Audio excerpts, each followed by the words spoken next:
Thanks, guys. Joined now by the head coach of the Cleveland Browns, Kevin Stefanski.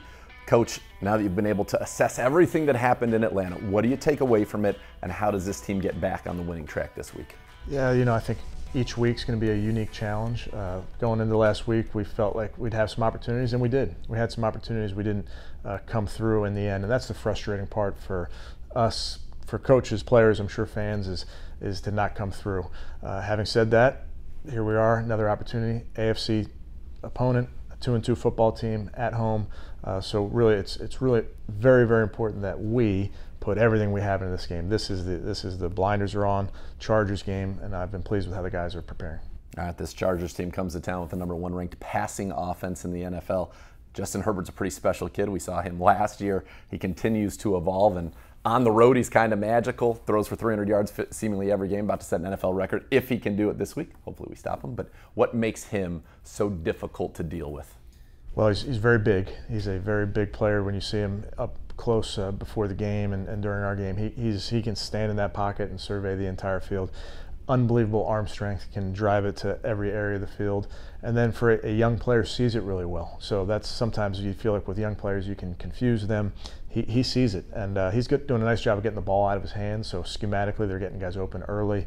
I think they have great receivers on the perimeter. They have a really good tight end. They can throw the ball to their running back as they do. So it's a unique challenge.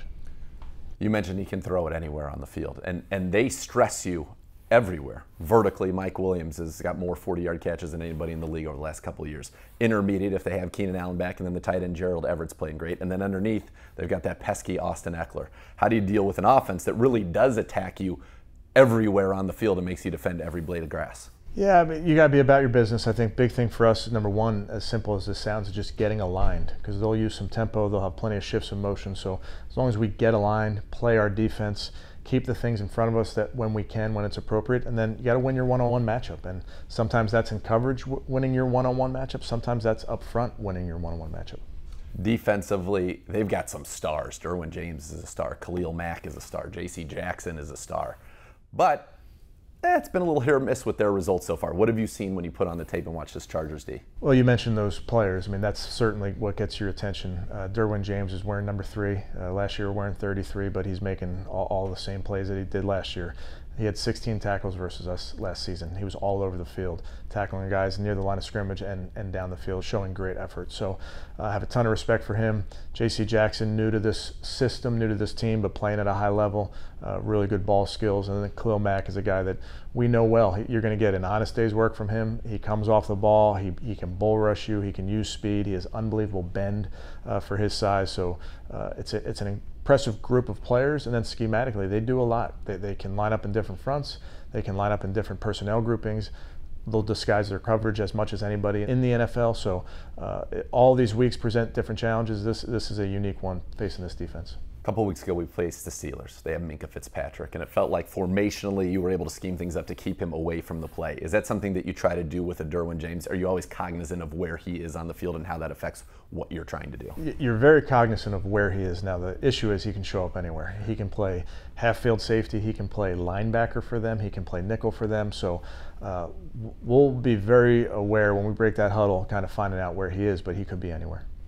All right, when you went back and watched Jacoby Brissett's performance last week, where's the areas that you'd like to see him improve? And by the way, what a quarterback sneaker that guy is. It really is incredible. Yeah, he's done a great job. And that's situational ball. I mean, that's what you're talking about, turning another set of downs into an additional set of 4 downs. So that's been important.